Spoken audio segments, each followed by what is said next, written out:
In the opening months of 1944, out in the right field at Dayton, Ohio, a skilled test pilot gripped the throttle of his P-51B Mustang, easing it beyond the usual war emergency power limit.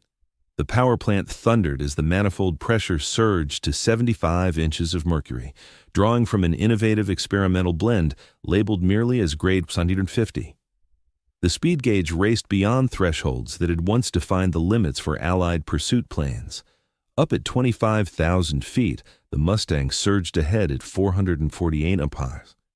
Down on the ground, the test crew shared knowing looks as the pilot's voice cut through the static on the radio. This wasn't just a modest upgrade. It amounted to a seismic shift, concealed within violet-tinted avgas, delivering a molecular edge so decisive that it invalidated every preconception the Luftwaffe entertained regarding U.S. fighter prowess.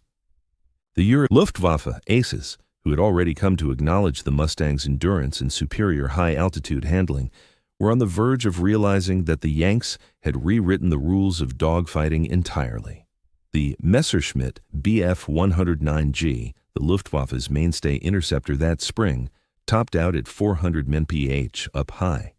The Focke-Wulf FW-1980A managed 408 mph in ideal scenarios.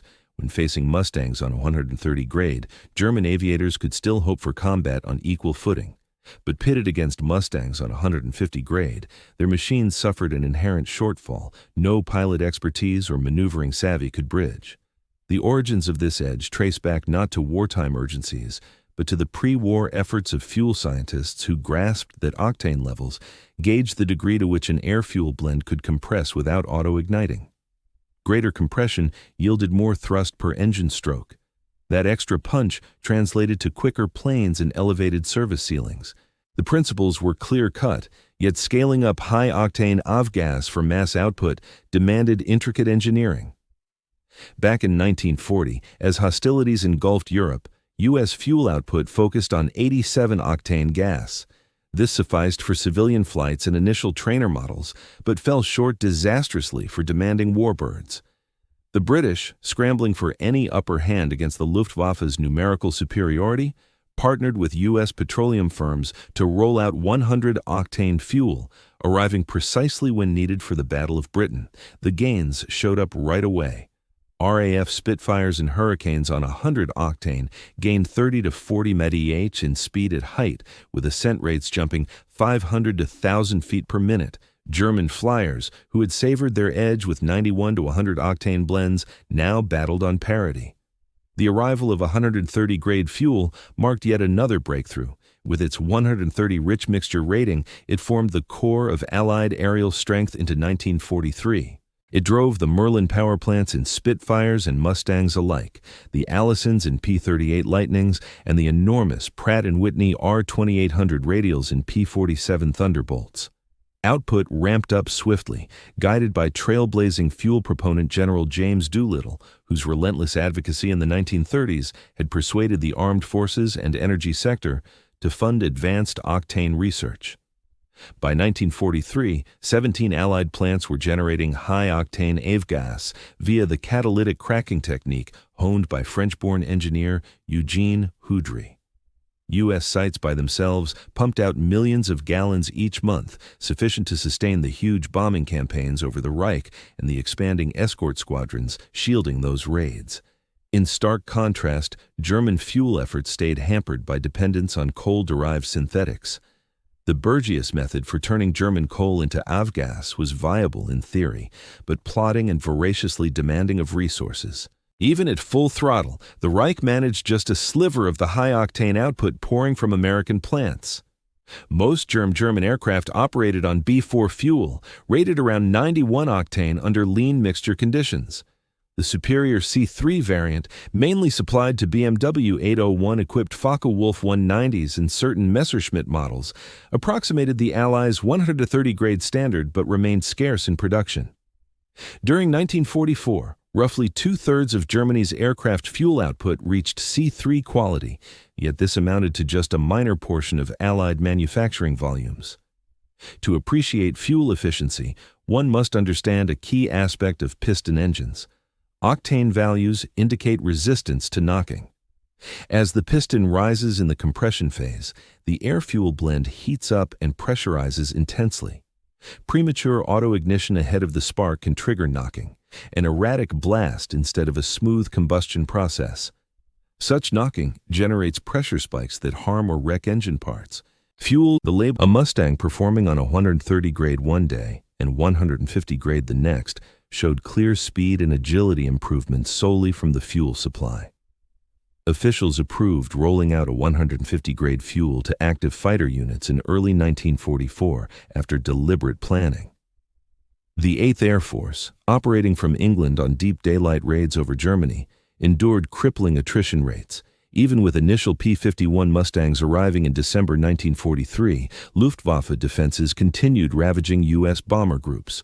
Planners sought not merely a long-range escort but one swift enough to corner German fighters, denying them evasion or advantageous fights. Come May 1944, initial shipments of 150 grade fuel reached England under strict allocation.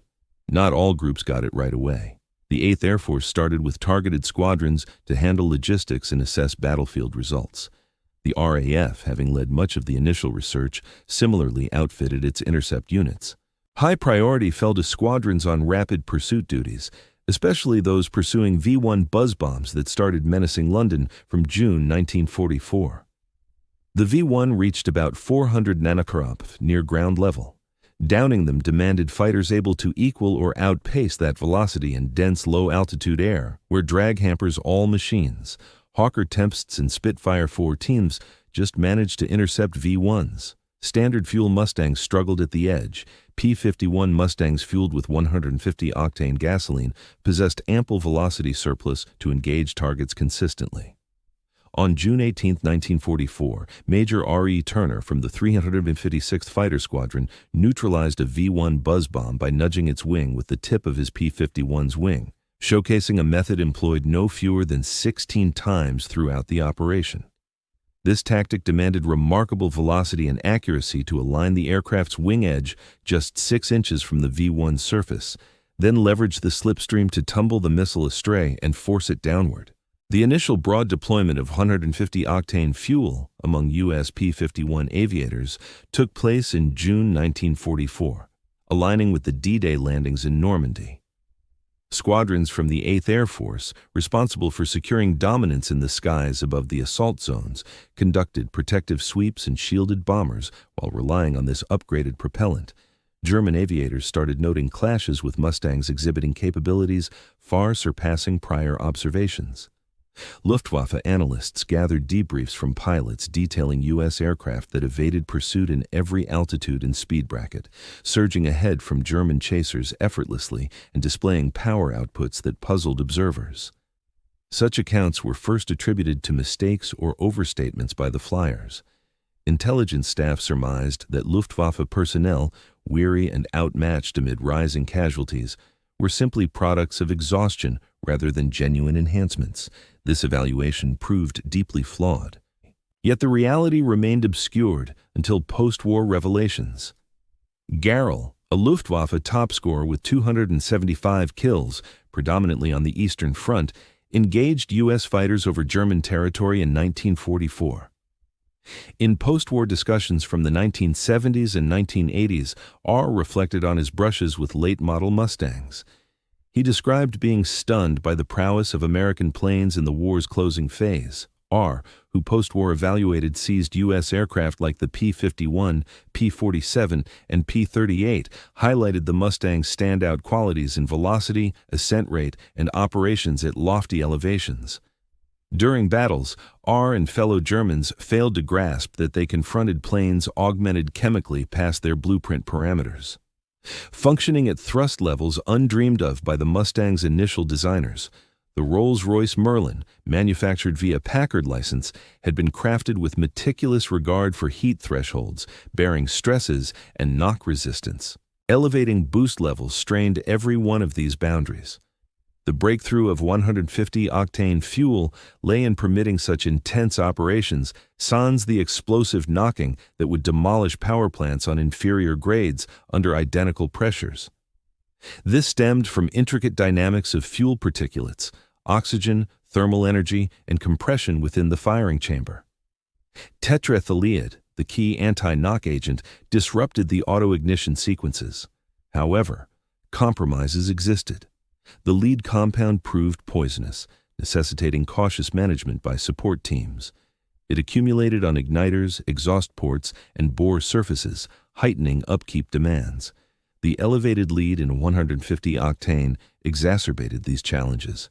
Units adopting the fuel dealt with accelerated plug contamination and amplified bore erosion. U.S. servicing protocols evolved swiftly. Igniter swap cycles were condensed, bore checks intensified, overhaul timelines shifted. Authorities deemed the boosts in capability justified by the extra servicing load. For aviators, shifting to 150 octane necessitated revised protocols. Intake pressure ceilings lifted. Crews needed vigilance against excess boost, especially near sea level where atmosphere thickened. Above all, they mastered propellant usage. The high-output fuel amplified thrust, but guzzled reserves at peak settings. Berlin round-trip escorts already tested the Mustang's endurance. Harnessing the fuel's potential required astute rationing, discerning peak thrust moments from economical loiter phases. Accounts from the 1944 summer and autumn illustrate the shift.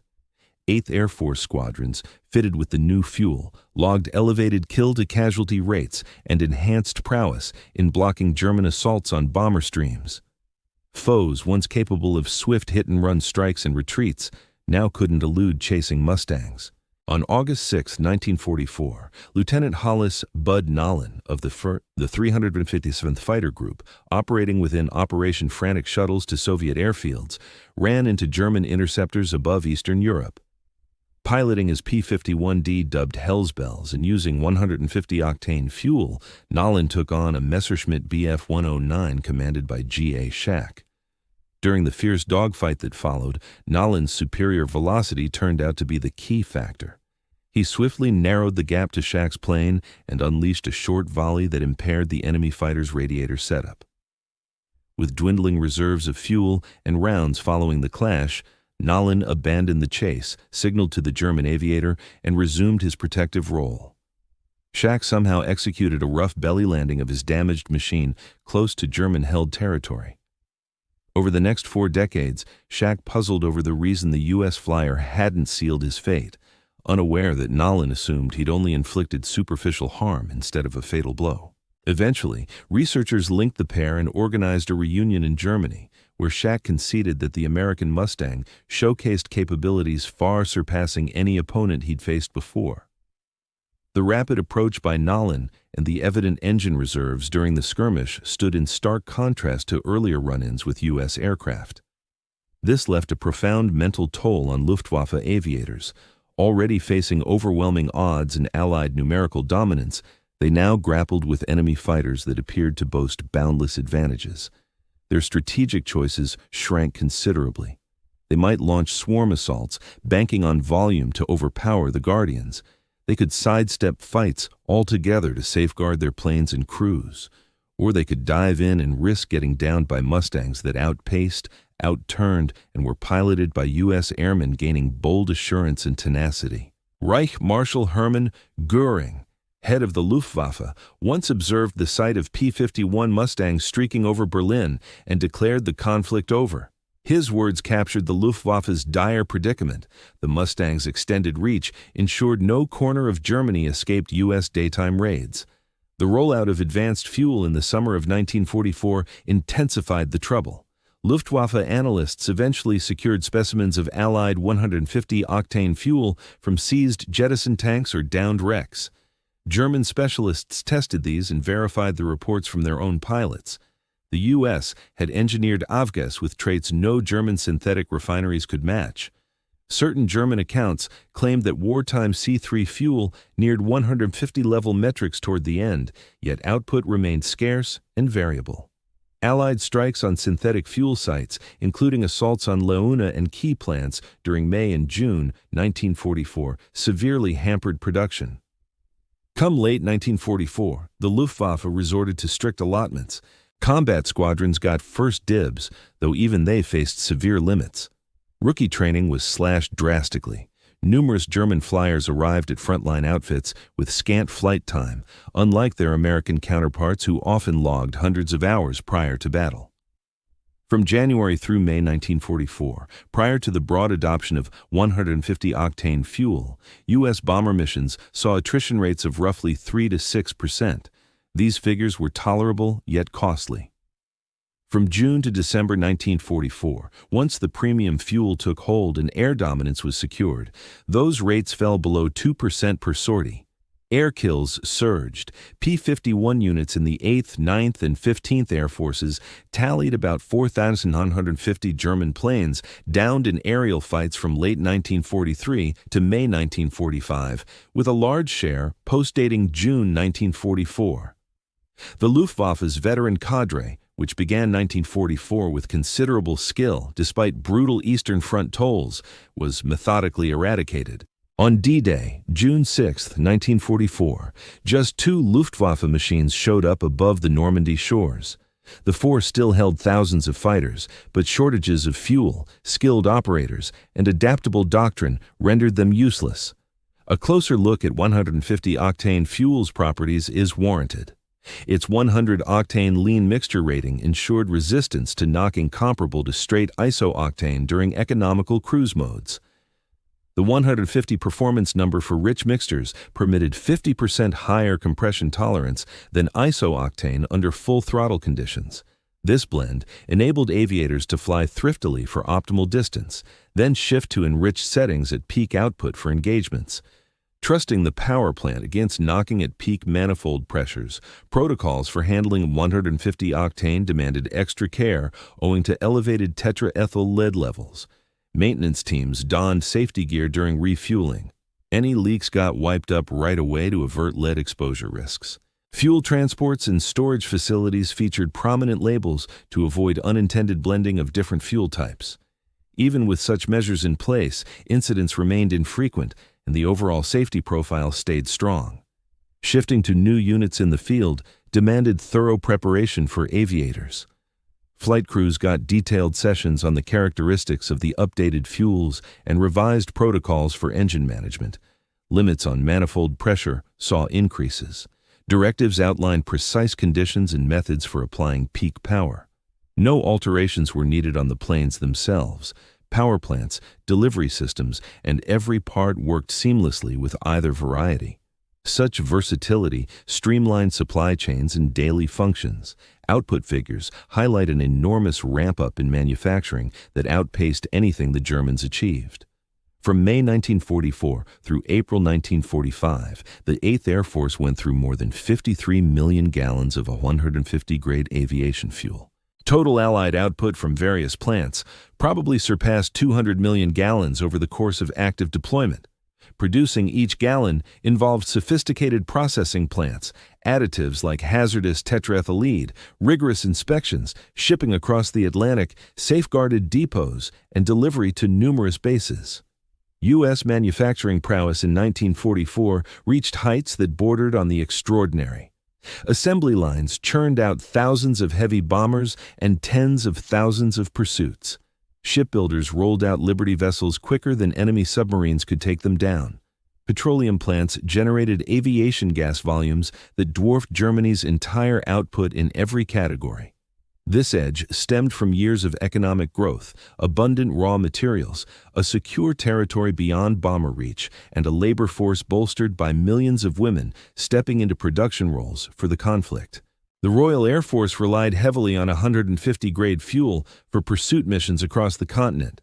UK groups equipped with Spitfire 14s, Tempest Vs, Mustang 3s, and IVs gained top priority for the enhanced supply. British aviators noted comparable boosts in capabilities, much like their U.S. counterparts. The Tempest, renowned as one of the swiftest prop-driven interceptors available, grew even deadlier. Tempest units notched impressive triumphs against V-1 buzz bombs. From June to September 1944, the RAF's 150 wing Tempests downed 638 such threats, with No. 3 Squadron accounting for 305 on its own. Squadron leader Joseph Bry tallied 59 intercepts. Belgian standout squadron leader Remy van Leerde bagged 44, while wing commander Roland Beaumont claimed 31. Other top performers included the Mosquito with 623 kills, the Spitfire 14 with 303, and the Mustang with 232. That edge and speed paid off across all duties. The advantages of 150-grade fuel in battle were validated time and again from late 1944 into early 1945. Pursuit wings supplied with the upgrade logged higher success rates and fewer casualties. By March 1945, nearly all P-51 outfits had switched over. Accounts from those months reveal lopsided outcomes. Luftwaffe pursuits seldom mounted serious resistance against Allied groups. In clashes that occurred, they typically endured devastating defeats. By April 1945, sorties over the Reich faced little to no sky resistance. The German air arm was done for, eroded by endless losses, petroleum deficits, and the purge of veteran flyers irreplaceable in number. On May 8, 1945, the Reich capitulated. The skies above Europe closed with total Allied dominance. That command arose from multiple factors. The P-51's extended reach proved vital. U.S. flight instructions stood out as superior. Coalition numbers overwhelmed the opposition. Yet the edge in fuel technology from 150-grade gas played a key role. The violet-tinted avgas transformed solid aircraft into elite performers, instilled assurance in pilots, and embodied the collective ingenuity and production power of countries that could manufacture more, invent better, and endure longer than their foes. Velocity counts heavily in dogfights. A quicker pursuit decides the timing of attacks or withdrawals. A speedier machine offers maneuver options unavailable to sluggish rivals. As U.S. fighters pulled ahead noticeably, thanks to top-notch designs paired with better fuel, the Germans' strategic choices shrank sharply. The divide between Axis and Allied conditions in late 1944 and early 1945 stood out sharply. Coalition pursuits managed several engagements per day, constrained mainly by crew exhaustion and plane upkeep. German machines frequently remained idle due to shortages. When airborne, they flew under tight rationing that hampered their fighting potential. A Luftwaffe aviator, risking heavy throttle in a scrap, might lack reserves to get home. A U.S. flyer, by contrast, could unleash maximum output as required, sure of sufficient stock for the trip back. Such adaptability carried broader consequences. Allied pursuits held continuous watches, struck back at dangers forcefully, and kept up German air operations proceeded under constant constraints. Pilots from the Luftwaffe needed to select their engagements with precision, manage their fuel supplies stringently, and frequently withdraw from battles not due to defeat, but owing to dwindling reserves. Those aviators took to the skies aware that each flight could prove fatal, not merely from enemy fire, but from the lack of resources for subsequent outings. In stark opposition, pilots from the Allies operated with assurance derived from their overwhelming logistical edge. They recognized that their planes were swift, their fuel abundant, and their logistical network dependable. This assurance fostered bolder strategies, superior outcomes in fights, and elevated chances of returning home.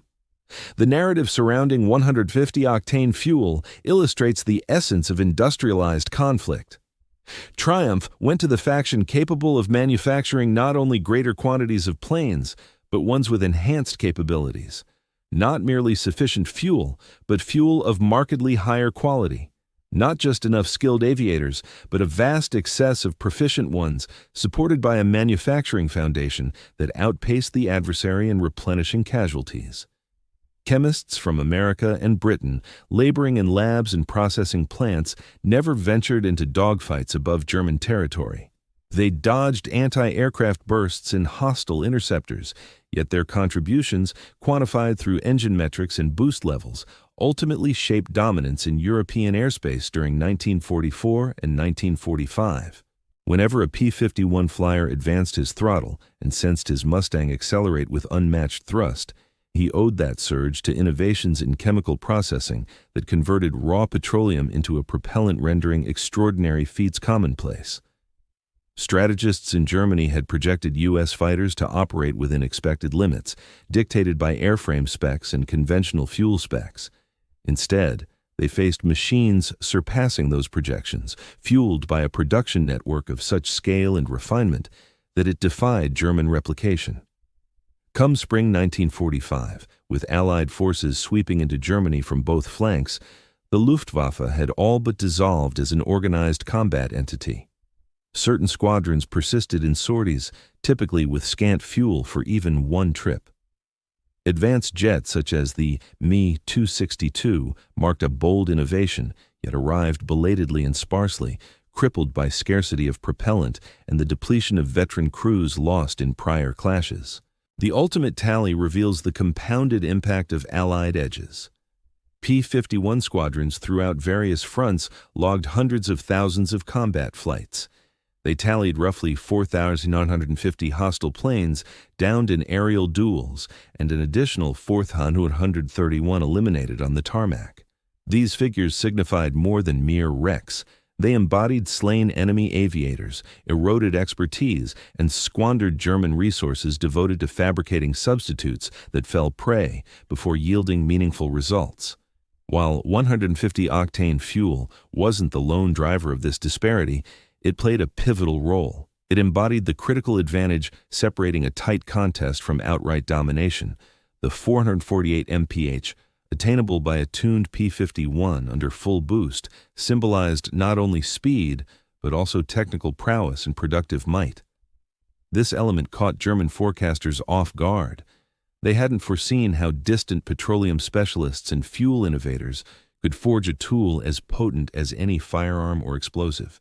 How a violet-tinted petrol could sway sky battles with the certainty of refined maneuvers or superior preparation.